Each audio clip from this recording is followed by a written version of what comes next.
y a todas por atender esta llamada de ciclo de conferencias hidrógeno y movilidad eléctrica. Hoy nos acompaña Juan Esteban Tibaquirá, que es ingeniero mecánico de la Universidad Tecnológica de Pereira, la UTP. El ingeniero Juan Esteban tiene grado de magíster en ingeniería mecánica de la Universidad de los Andes y grado de doctor en ingeniería mecánica del Arizona State University. Se desempeñó como decano de la Facultad de Ingeniería Mecánica de la UTP en el periodo 2015 y 2021. Actualmente es profesor titular e investigador de la UTP. Tiene experiencia desarrollando proyectos de consultoría e investigación en el ámbito académico e industrial, y sus intereses incluyen los sistemas térmicos, la fuente de energías renovables y la eficiencia energética.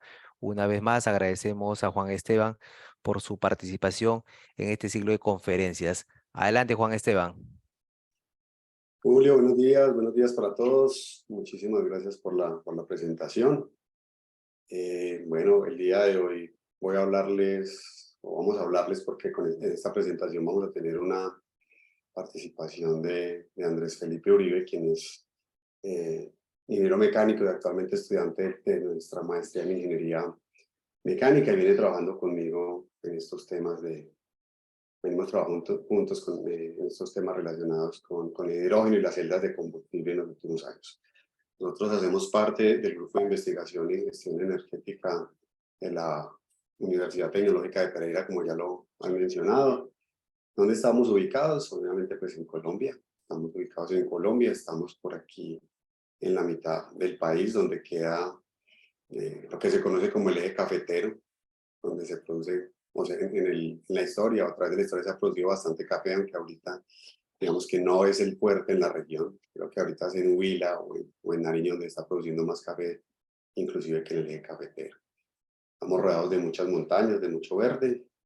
Estamos en una universidad que es una universidad pública, que recibe recursos del Estado, más o menos un 50% de los recursos de funcionamiento son del Estado, el otro 50% se generan en la universidad a través de diferentes estrategias. La universidad es una universidad que tiene como más de 60 años, fue fundada en el año 1958, tenemos alrededor de unos 18.000 estudiantes actualmente, en pregrado y posgrado, tenemos 32 programas de pregrado y unos 50 programas de posgrado, incluidos algunos doctorados. Aquí pueden ver algunas fotos de la universidad. La universidad está ubicada en un sector que es como el pulmón de una ciudad, de la ciudad de Pereira, que es una ciudad de alrededor de 500.000 habitantes.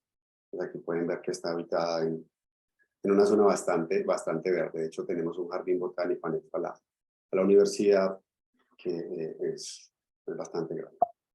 Ya entrando entonces un poco más en materia, la idea de hoy es hablarles un poquito de celdas de combustible.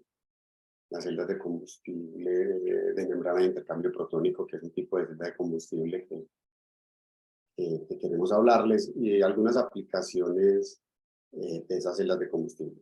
La idea pues es que esta presentación, sabemos que hay personas que de pronto pues, no tienen mucho conocimiento, entonces vamos a hacerla tan básica y tan entendible como sea posible, así que pues en el momento que haya preguntas, siéntanse libres de hacer las preguntas que consideren. También pretendemos que finalizando esta presentación haya una reflexión sobre lo que es el uso del hidrógeno y si realmente es una alternativa o no. Es muy interesante lo que en el chat que tenemos de la red comentaba la semana pasada el profesor Jorge Ramiro Agudelo, y con lo cual concuerdo completamente acerca de la realidad de la aplicación o no del hidrógeno. Lo hablaremos más adelante. Entonces, bueno, hablando de lo que es el hidrógeno como tal, el hidrógeno, si bien es el elemento más abundante que hay en el universo, eso está siempre mezclado con algo más, de forma que para poder tener hidrógeno nosotros necesitamos invertir energía, de forma tal que el hidrógeno no es una fuente de energía primaria como lo es, por ejemplo, el gas natural, que lo extraemos directamente de los depósitos donde hay gas natural. El hidrógeno tenemos que invertir una gran cantidad de energía para poder separarlo del compuesto en que se encuentra y tenerlo como una forma de energía secundaria. Entonces, como tal, el hidrógeno debe ser visto más bien como un transportador de energía. Y adicionalmente, si queremos ver el hidrógeno también como un transportador de agua, porque cuando hacemos una reacción electroquímica en una celda de combustible que utiliza hidrógeno, además de producir energía, vamos a producir agua. Una desventaja que tiene el hidrógeno es que tiene una densidad energética, o sea, la cantidad de energía almacenada por unidad de volumen es baja. Perdón, Juan Esteban. Es que yo creo que usted no está haciendo la presentación ampliada y creo que usted está moviendo los acetatos, pero no es lo que se está viendo. Falta proyectarla.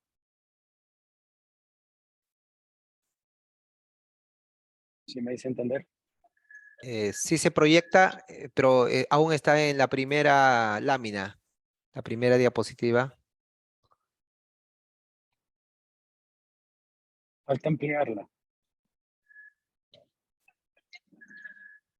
Seguramente está compartiendo la pantalla que no es.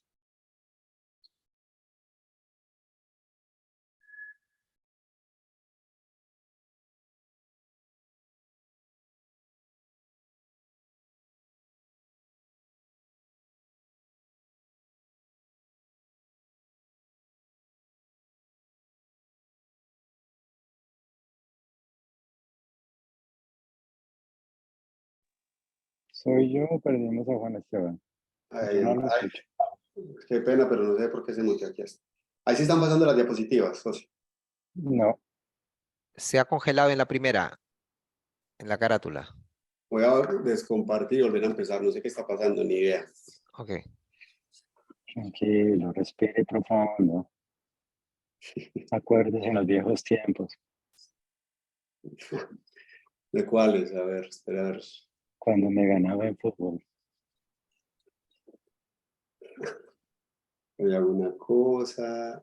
Voy allí. Compartir. ¿Dónde está la pantalla?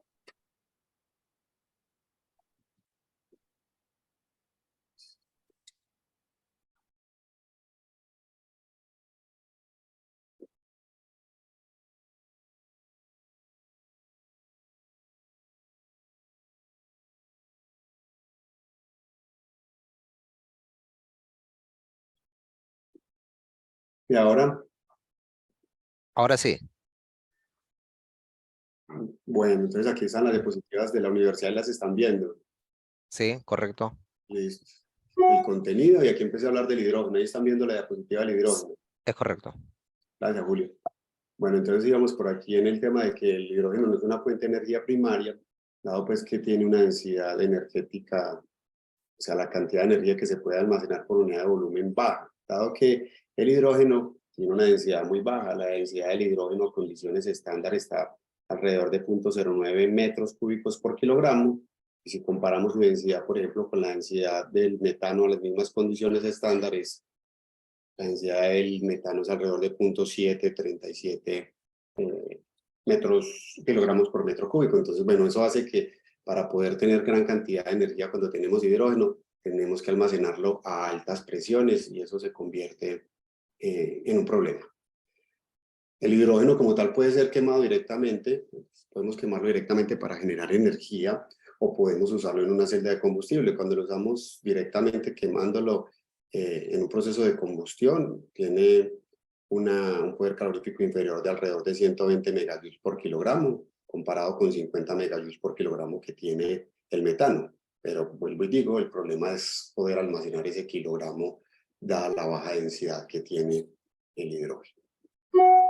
Cuando hablamos ya de cómo utilizar el hidrógeno en una celda de combustible, ¿sí? Una celda de combustible, simplemente lo que se hace es una reacción electroquímica que convierte entonces el hidrógeno, reacciona con el oxígeno, finalmente oxígeno del aire, para generar electricidad, generar calor y generar agua. Entonces, por eso yo les decía ahorita, uno puede ver el hidrógeno no solamente como un transportador o como una energía secundaria, una fuente de energía secundaria, una forma de secundaria de energía para producir electricidad, pero también como un transportador de agua. En algún momento, digamos que esto es lo que se ha utilizado en algunas misiones de la NASA, utilizar el hidrógeno que se utilizan en las celdas de combustible que ellos usan, también para utilizarlo para usar parte del agua que se va a generar. Todos estos temas, este tema de la generación de agua y de la energía fue lo que yo estudié durante mi doctorado por allá en el año 2006-2010. Estuve 4 años dándole fuerte a todo este tema de las celdas de combustible. A mi regreso aquí a Colombia en el 2010, pues ese era un tema que no estaba todavía muy en boga, y ahora recientemente, en los últimos 2-3 años, otra vez ha venido a ganar cierto interés. Obviamente con muchas dudas que saltan a la vista cuando uno empieza a meterse más de fondo en este tema. Entonces, bueno, miren que por cada kilogramo de hidrógeno que yo ponga a reaccionar en una celda de combustible, voy a generar 9 kilogramos de agua de acuerdo a la reacción general que se produce en una celda de combustible. Aquí la pueden ustedes observar. Entonces, bueno, vuelvo y menciono, el hidrógeno puede ser visto como un transportador no solamente de energía, sino también como un transportador de agua. La celda de combustible, cualquier celda de combustible, tiene 3 elementos fundamentales. Tiene un ánodo, tiene un cátodo y tiene un electrolito. La función principal del electrolito es permitir el paso de los iones, dependiendo del tipo de celda de combustible, permitir que pasen iones del ánodo al cátodo y ser, digámoslo de alguna forma, impermeable a los electrones que deben pasar por la carga a la cual se está suministrando electricidad. Los electrodos pues se encargan de controlar todo el transporte, en el caso de una celda de membrana del hidrógeno y el transporte a través de la celda de combustible para lograr la reacción. Entonces, en forma general, una celda de combustible es un ánodo, un electrolito y un cátodo. Las celdas de combustible se empezaron a desarrollar, o los primeros que vieron este tema de las celdas de combustible fue por allá en 1801, quienes empezaron a ver los principios de operación de las celdas de combustible. Por allá en 1839 se inventó la primera pila de combustible por un señor de apellido Grob, y a través del tiempo se ha venido desarrollando ya las primeras celdas de combustible de membrana de intercambio protónico. Fue desarrollada en 1950 por General Electric. En el año 1959 alguien desarrolló una unidad de 5 kilovatios, una celda de combustible alcalina, y ya en el año 1960 la NASA empezó a utilizar las celdas de intercambio de membrana protónico en sus misiones espaciales. Entonces, bueno, es algo que se ha venido utilizando desde 1960, pero hemos tenido pues algunos temas relacionados con los costos de los materiales que se han usado, que han hecho que no se hayan difundido a la velocidad que tal vez quisiéramos.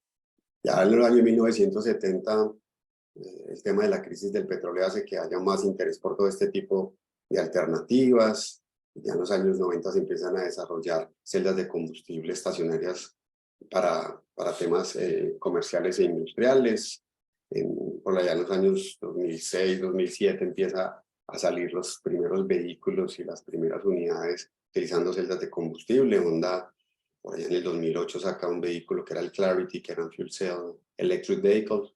A manera de anécdota, les cuento que cuando estaba haciendo el doctorado en el año 2007, hubo una feria de hidrógeno en la ciudad de Phoenix, donde yo estaba, y tuve la oportunidad de conducir este vehículo, el de Honda, también en ese momento Hyundai tenía un vehículo, no recuerdo cuál era el otro, no sé si era un Toyota, los pude conducir en el 2006, ya no estaban comercialmente disponibles, pero ya estaban totalmente, digamos, desarrollados y listos para salir al mercado. Estamos hablando ya de más de 14 años.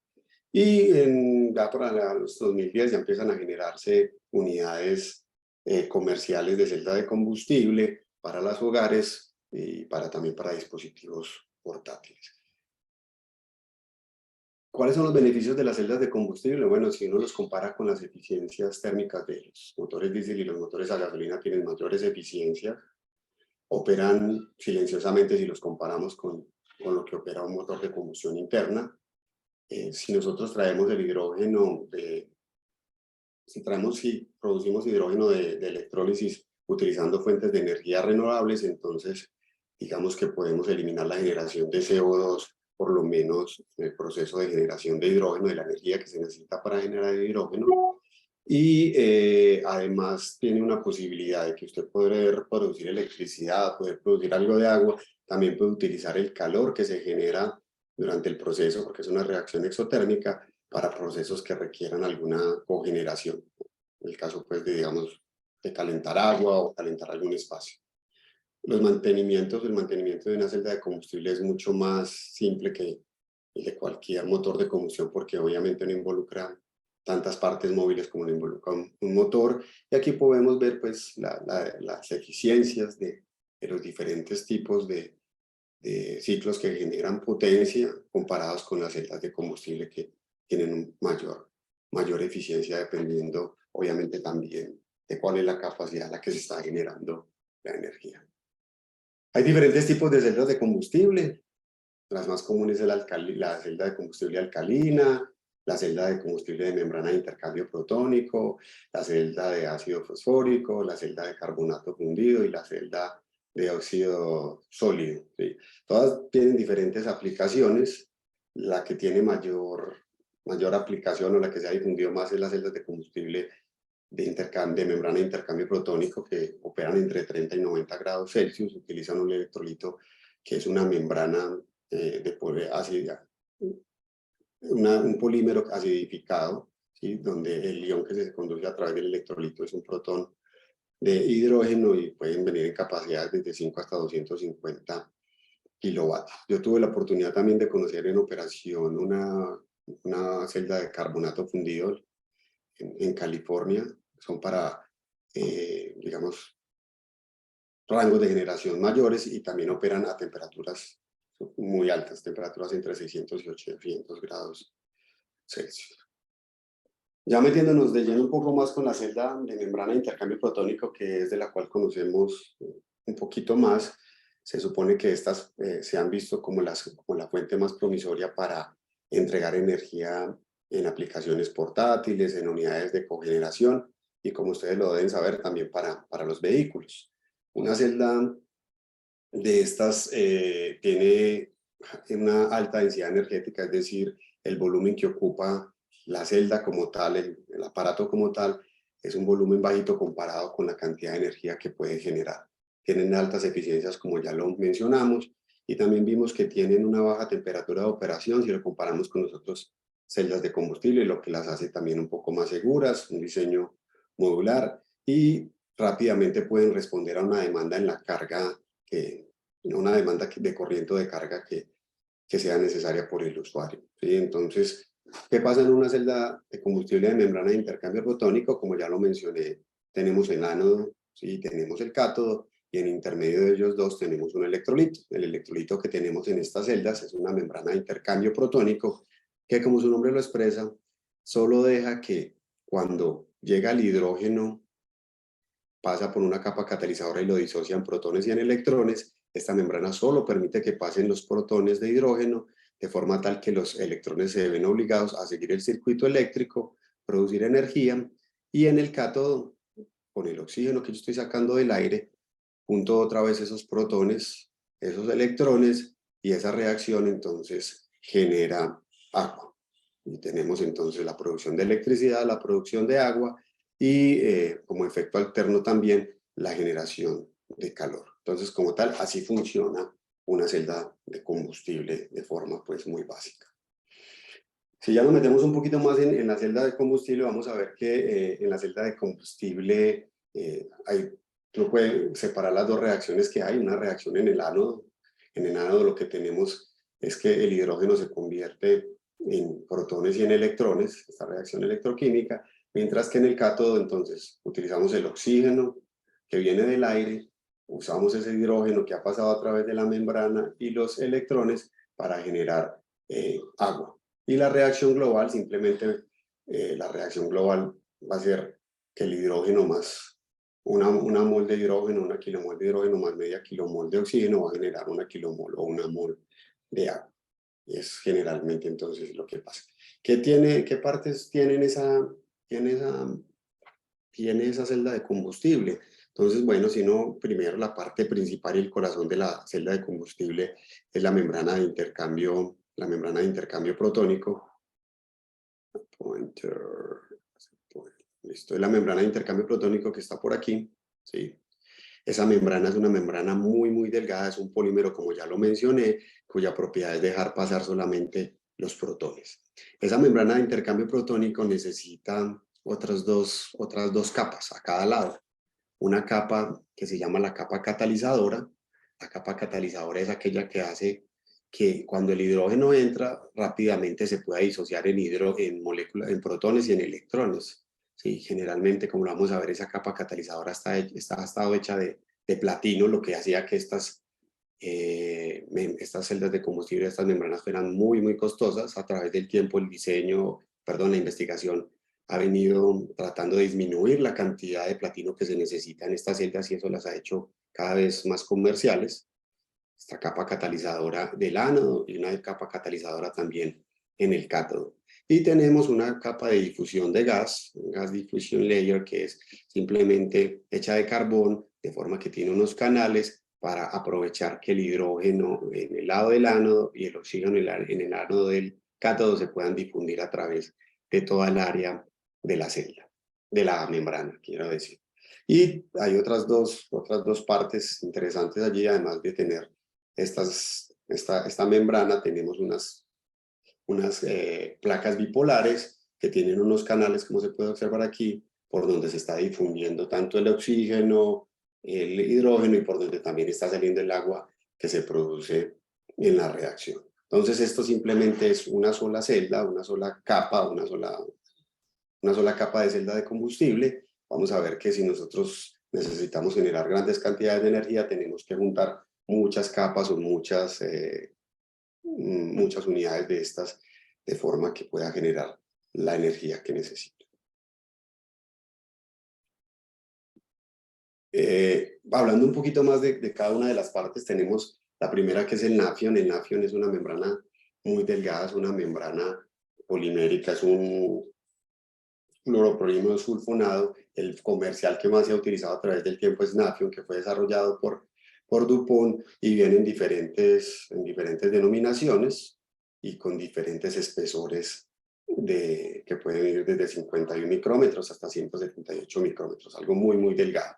Esta es una membrana que ustedes pueden observar aquí. La parte de afuera simplemente es el nafion. Aquí la parte que se ve ya en negro es el área activa de la celda, porque es allí donde está, digamos, toda la capa catalizadora y toda la capa de difusión de gas.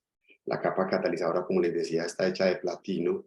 El platino se adhiere a unas moléculas a unas moléculas de carbón mucho más grandes, y a través del tiempo lo que hemos querido es reducir la cantidad de platino que utilizamos para mejorar, digamos, o para disminuir el costo de esas celdas de combustible.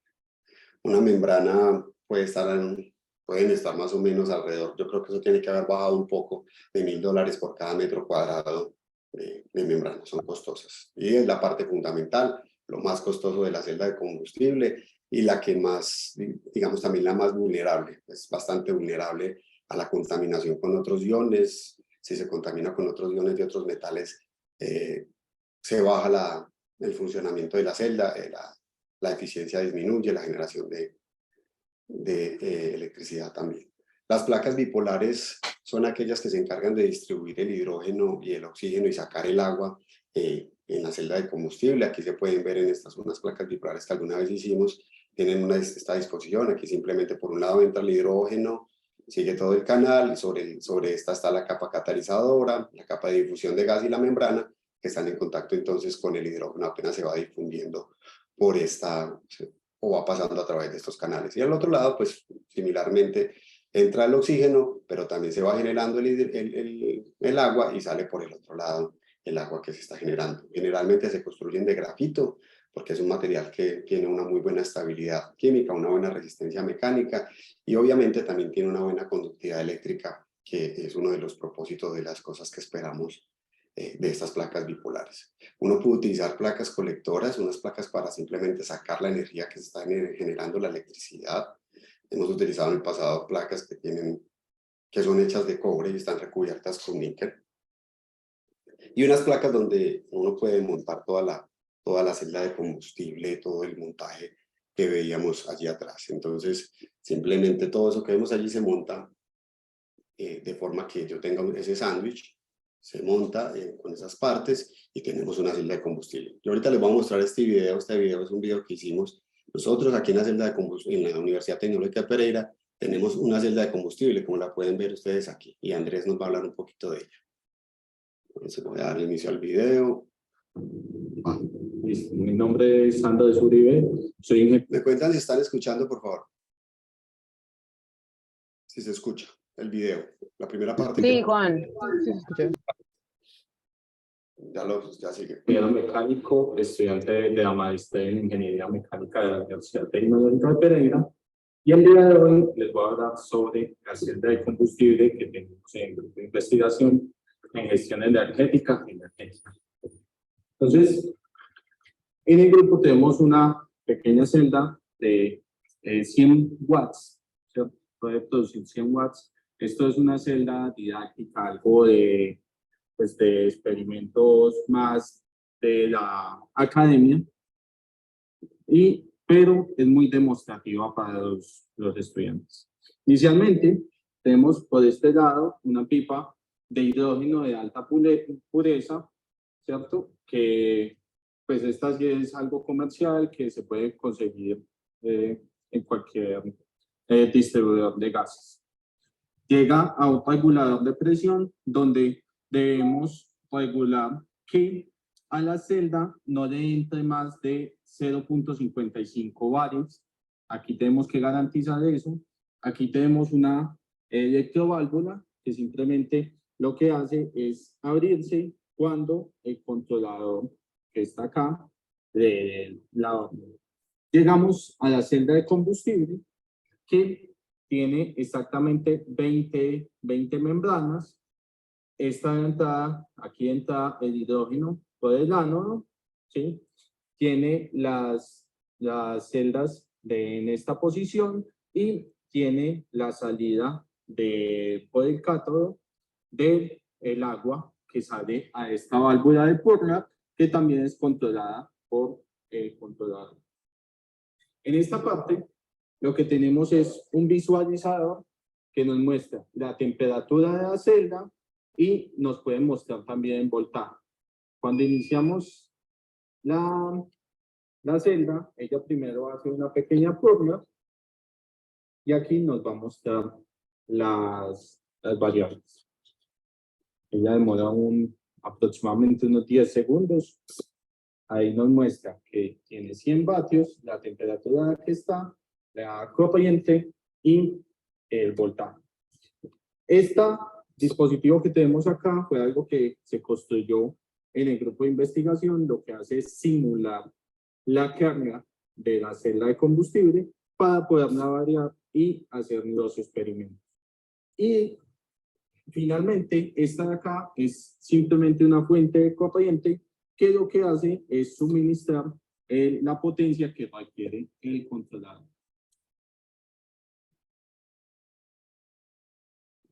Entonces, ahí lo que queríamos pues, era mostrarles una celda de combustible que tenemos y que opera actualmente en el laboratorio, con la cual lo que hacemos es poder hacer algunos experimentos para que los estudiantes se familiaricen con lo que es una celda de combustible, cómo opera y todo lo que tiene que ver también entonces con el hidrógeno y con su utilización. ¿Qué es importante tener en cuenta en una celda de combustible? En una celda de combustible, pues uno de los parámetros de operación o cómo mira uno su operación es haciendo una curva de polarización.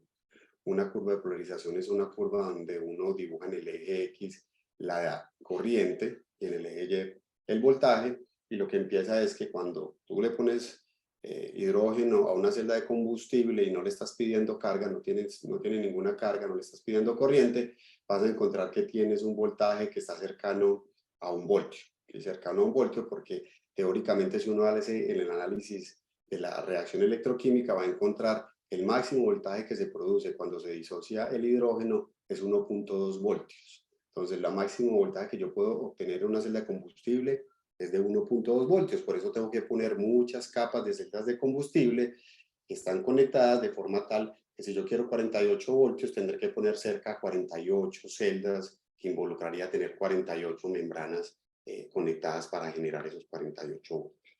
A medida que yo empiezo a pedirle corriente a la celda de combustible, lo que va a pasar es que voy a tener una pequeña zona, una primera zona donde se pierde bastante voltaje por las pérdidas de activación que se requiere para que se dé la reacción química o electroquímica al interior de la celda, pero ya después de una corriente determinada voy a ver que tengo una región donde simplemente la celda opera de acuerdo a la ley de Ohm. A medida que pido cierto voltaje, a medida que pierdo cierta corriente, cae el voltaje, pero va cayendo linealmente durante toda esta zona. Y llega un momento donde si yo le pido mucha más corriente a la celda de combustible, su voltaje va a empezar a caer rápidamente, porque ya llegué a una zona donde el hidrógeno que le estoy suministrando a la celda no va a ser suficiente para mantener el voltaje que se está solicitando.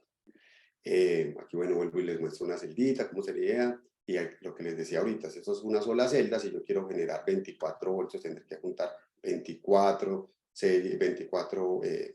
celdas de combustible en un arreglo de forma tal que se tenga el voltaje y la energía que se está requiriendo. Más allá, después de que uno encuentra lo que es la curva de polarización, que es esta que se ve aquí con verde, la relación entre la densidad, entre la corriente y el voltaje, que hablamos de current density porque uno puede mirar la cantidad de corriente que se produce por centímetro cuadrado de membrana. Entonces, generalmente por centímetro cuadrado de membrana, uno está generando más o menos, operando entre 1 y 2 amperios por cada centímetro. Es decir, que si tengo una membrana que tiene 5 centímetros de área activa, podré generar 25 centímetros de área activa, podré generar entre 25 y 50 amperios. Entonces, bueno, ustedes ven que aquí yo puedo también en esta otra gráfica que está dibujada con azul, dibujar la curva de densidad, la curva de densidad de potencia, que simplemente ha sido multiplicar el voltaje por la corriente, que es corriente directa, y puedo entender cuál es la curva entonces de potencia. ¿Dónde quisiera yo operar una celda de combustible? Pues donde genero la máxima potencia, y eso generalmente ocurre a un valor de más o menos 0.6, 0.7 voltios. Entonces, más o menos una celda de combustible, cada membranita va a estar operando más o menos entre 0.7, 0.6 y 0.8 voltios para estar en este punto de máxima potencia. Nosotros vamos a mostrarles aquí también en este videito un poco de cómo se sacan esas curvas en una celda de combustible. Bueno, ahorita vamos a tomar los datos necesarios para generar la curva de polarización y de potencia de la celda de combustible. Entonces, inicialmente, vemos que la celda en cortocircuito, en abierto, ella marca que tiene 0.1 amperios y 18 volts, 18.7 volts. En un momento. Entonces, vamos a iniciar subiendo a 0.5 amperios y vamos a tomar los datos. Entonces, con el potenciómetro que tenemos acá, podemos regular la demanda de corriente de la celda. Entonces, en este momento tenemos 0.5 amperios y 17.2 volts. Subiendo hasta 1.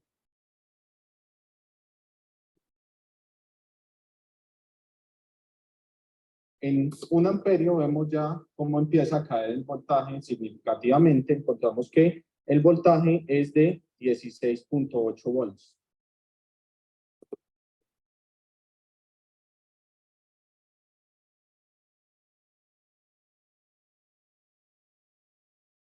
En 1.5 ya entramos en la región lineal de la curva, encontramos que tenemos 16.4 volts.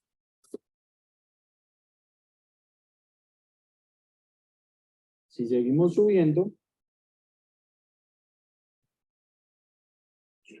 vemos que el voltaje mantiene aproximadamente una tendencia lineal y aquí encontramos que nos da a 2 amperios 16.2 volts.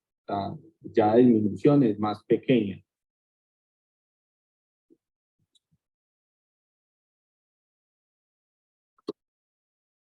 A 2.5 amperios sigue en 15.8 volts.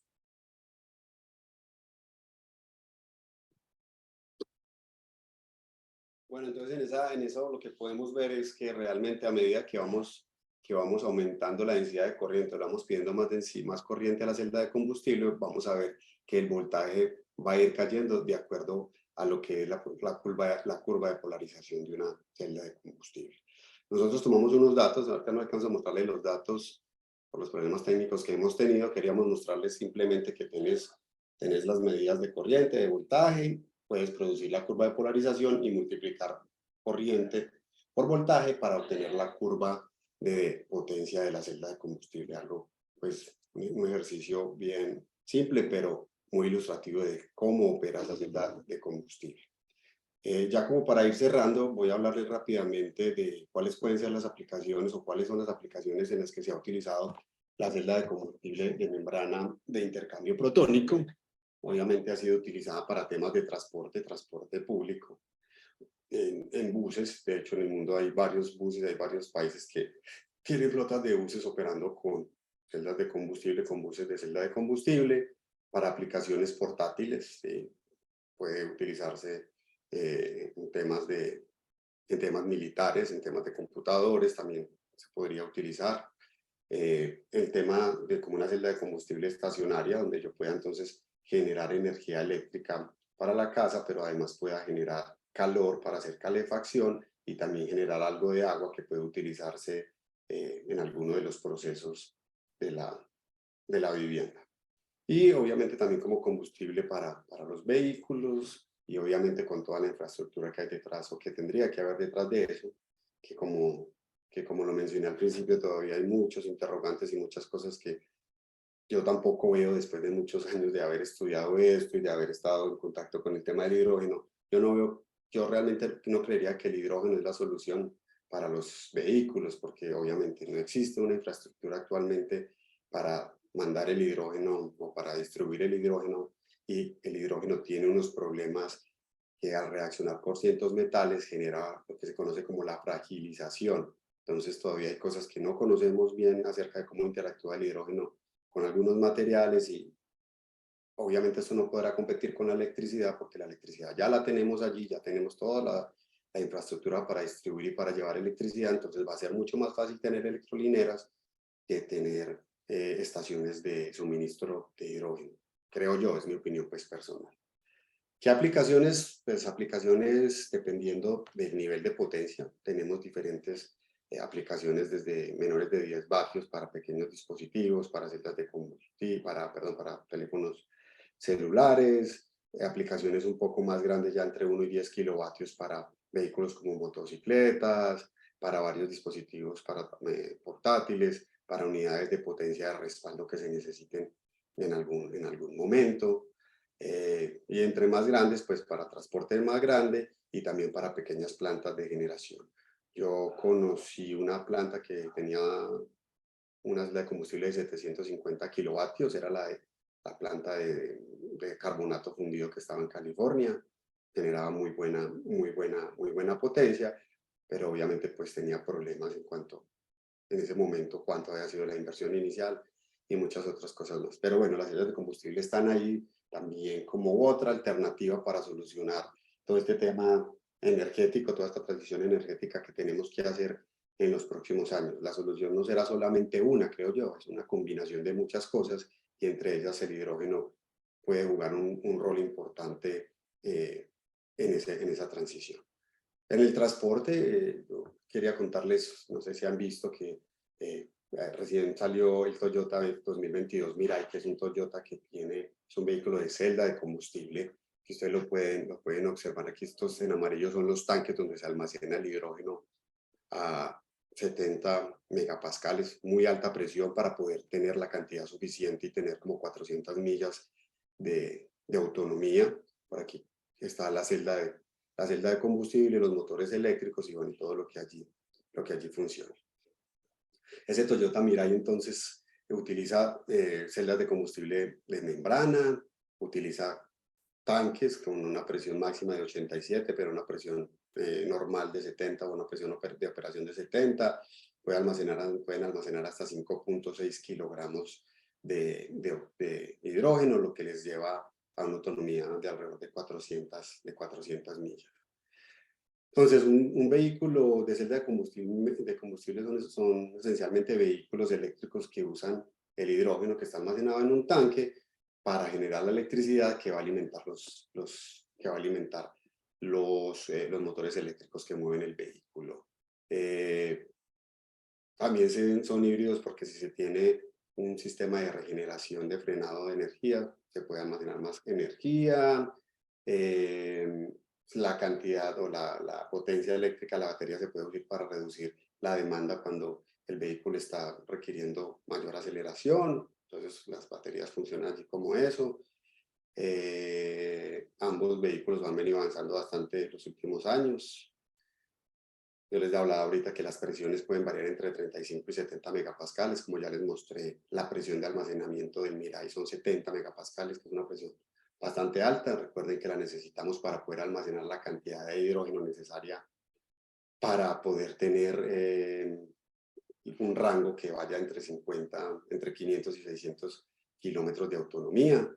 Más o menos lo que se ha calculado es que por cada kilogramo de hidrógeno se pueden recorrer 100 kilómetros, y lo veíamos en el vehículo, puede almacenar 5.6 kilogramos de hidrógeno y tiene una autonomía 4 por 6, como de 600 kilómetros. Más o menos eso es 1 kilómetro de hidrógeno por cada 100 kilómetros. Una cosa que le ganan en este momento los vehículos de celda de combustible a los vehículos eléctricos es el tiempo de carga. Un vehículo de hidrógeno se puede repostear en 5 minutos, muy similar a lo que pasa con la gasolina. Entonces, eso tiene esa ventaja. Es una forma también de disminuir las emisiones de carbono, pero obviamente dependiendo de dónde haya venido el hidrógeno que yo estoy utilizando, y lo vamos a ver en la última diapositiva. En esta, porque con esta diapositiva vamos cerrando, y es muy importante mirar cuáles realmente las emisiones de pozo a rueda que tienen las diferentes tecnologías en los vehículos que utilizamos. Entonces aquí vemos, por ejemplo, las de los motores de combustión interna. Estos motores de combustión interna, todos tienen, o sea, las 5 tecnologías que se estudian aquí tienen un punto que es, digamos, el promedio, y tienen unos rangos que, por ejemplo, para el caso de los motores de combustión interna, discúlpenme aquí, para los motores de combustión interna, entonces, pues, los motores de combustión interna actualmente, dependiendo del vehículo que se esté utilizando, pueden variar de 150 hasta 200 y casi 250 gramos de CO2 equivalentes por kilómetro. Si hablamos de un vehículo de celda de combustible, pues él estará por aquí más o menos como en 100 gramos equivalentes de CO2 por cada kilómetro, pero miren que tiene un rango muy amplio, que dependerá, si es el rango bajo, pues si estamos produciendo ese hidrógeno, si estamos produciendo el hidrógeno de fuentes de energía renovables como la eólica o la solar, o será muy alto si estamos produciendo ese hidrógeno de una fuente, de una planta termoeléctrica, o en un país como China, que es el que más utiliza o el que más genera hidrógeno cuando genera electricidad. Entonces, bueno, la foto hay que verla completa para uno poder compararlas, y dependiendo del origen del hidrógeno, pues podremos o no tener un impacto positivo. ¿Cuáles son los retos para el tema del hidrógeno? Pues sigue siendo el tema de la infraestructura, lo mencionamos ahorita. No existe todavía una infraestructura para distribuir el hidrógeno en el mundo, va a ser costosa. En ese caso, la electricidad le va a ganar al hidrógeno porque ya existe una infraestructura. ¿De dónde vamos a sacar el hidrógeno? Sigue siendo también una incógnita. Muchos hablan de producir hidrógeno a partir de la electrólisis, pero en algún momento eso va a tener alguna repercusión en el ciclo del agua. Tenemos que analizarlo y pensarlo muy bien. Bueno, yo creo que con esto yo termino, y les doy muchas gracias por su atención. Muchas gracias, y a Andrés Uribe por haber participado en los videos conmigo, y quedo atento si ustedes tienen alguna inquietud. Con el mayor de los gustos, en la medida de lo posible, que las podamos responder. Muchas gracias, Juan, y muchas gracias también, Andrés, y felicitaciones al Grupo de Investigación Energética de la Universidad Tecnológica de Pereira por compartir en este ciclo de conferencias su experiencia en la temática del hidrógeno, las celdas de combustible. Abro entonces la sesión para el público asistente. Algunas preguntas que pueden ser atendidas en el tiempo que nos queda por los expositores. Levante la mano, por favor.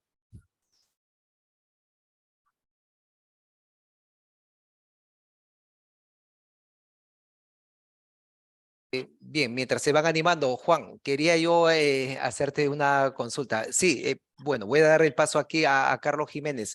Adelante, Carlos.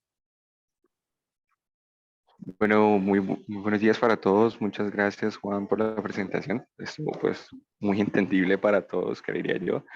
Pues mi pregunta está relacionada pues también con una pregunta que hice antes con relación a que este tipo de tecnologías debe ir asociada al beneficio que genere para una sociedad más allá pues, de comercializar hidrógeno para las diferentes operaciones que se realicen.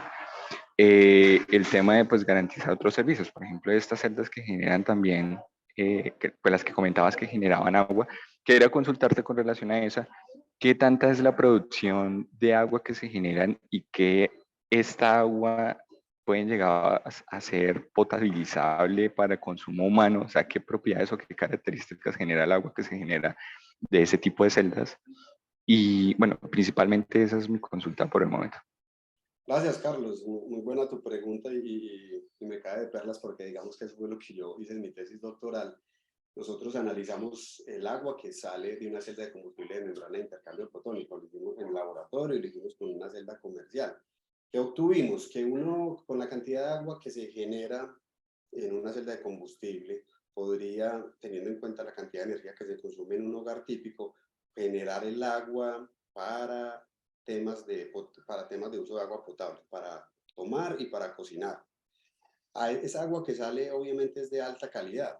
¿Qué pasa con el agua que sale de una celda de combustible? Que es bajita en electrolitos, obviamente porque no tenemos ahí ningún tipo de, no hay, en la reacción genera agua pura sin ningún tipo de electrolito.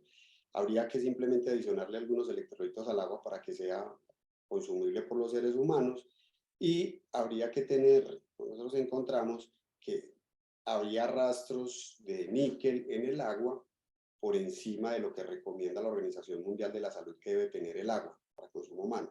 ¿Ese níquel de dónde proviene? Proviene de las placas colectoras de energía que son construidas en níquel y entonces tendríamos que mirar cómo desarrollamos un material diferente o cómo utilizamos el níquel de otra forma que el agua no se contamine. Pero era el único problema que tenía, el tema de níquel en ese momento. De ahí para allá, no sé qué ha pasado con esos temas. Siempre me han preguntado varias personas de diferentes países al respecto, pero no conozco si actualmente existe en algún lugar que utilicen una celda de combustible y usen el agua para consumirla.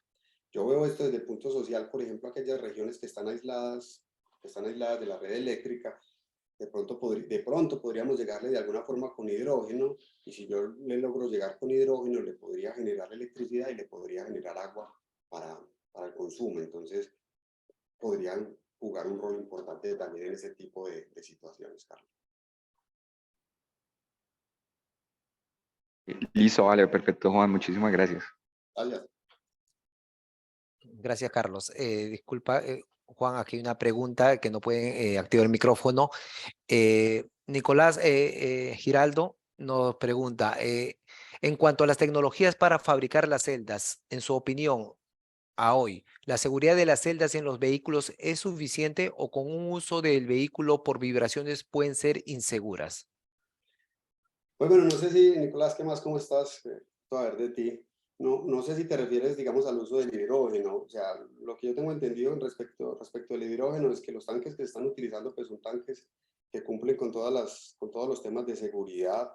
Y en caso de que haya un accidente y que de pronto un tanque de hidrógeno llegase a colapsar, a romperse, el hidrógeno tiene una mayor difusividad, inclusive tiene una difusividad muy alta, o sea que rápidamente se va a difundir en el aire y los riesgos de que se encienda el hidrógeno son menores que los que pasaría si hay un accidente en un carro y se rompe el tanque de gasolina, que más rápidamente podría encenderse un incendio por ese lado. Si eso es a lo que te refieres, y eso es lo que podría mencionar al respecto.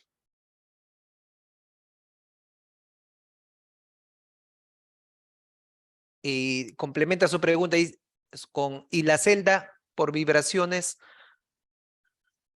No conozco el tema, Nico, no sé, no opino porque no sé de eso.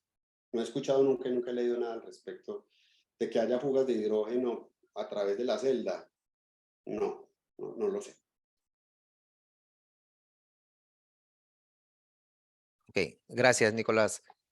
No sé si tenemos alguna otra pregunta de parte del público.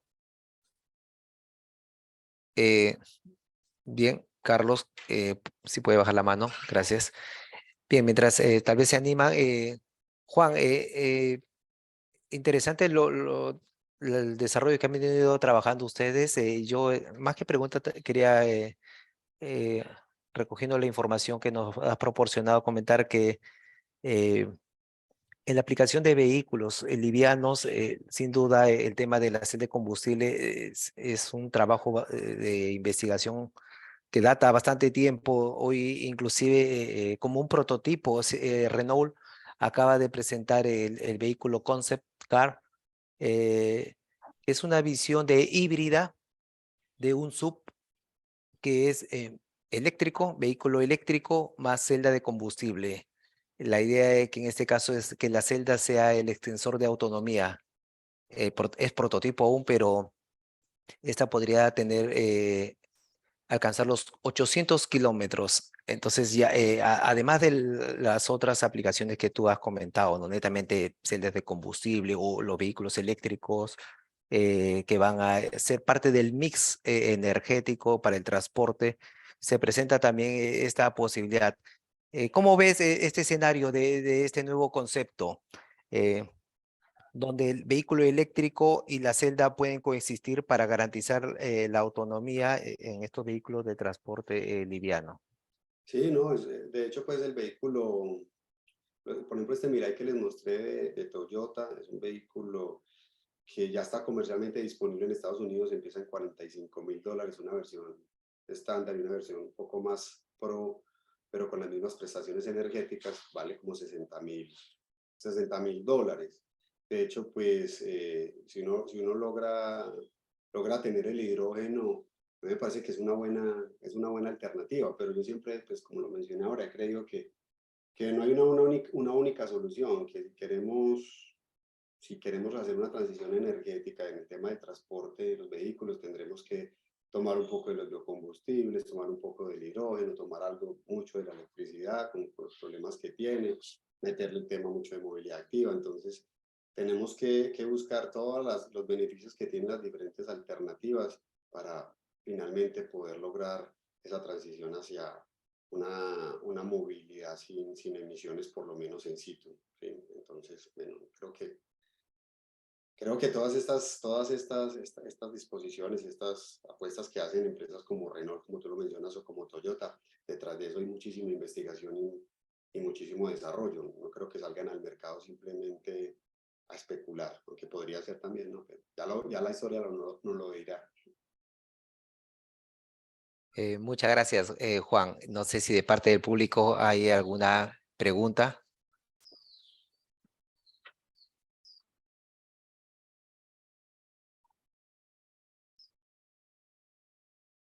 Juan, tal vez ya estamos finalizando. ¿Y cómo ves la transición en el caso de América Latina? Aún estamos bastante distantes de lo que se hace en Estados Unidos, Norteamérica o Europa o los países asiáticos, en el caso de Japón, de forma muy particular. Con toda esta tecnología bastante avanzada, ¿cómo ves la transición en América Latina? El caso muy dependiente aún de los combustibles fósiles y tal vez en la posibilidad de usar el hidrógeno, que es, como tú lo has bien mencionado, es la fabricación, o sea, es un portador de energía. eh, y hay que invertir energía para este insumo. Y el combustible a alta presión, pudiendo ser usado en los motores de combustión interna actualmente existente, que bien podría ser parte de una realidad local en América Latina, ya que no solo para el sector de transporte liviano, sino tendremos el resto de los sectores que mueven la economía, la industria, minería, donde grandes motores pesados se utilizan motores de encendido por compresión y podrían ser implementados para el uso del hidrógeno en este mix.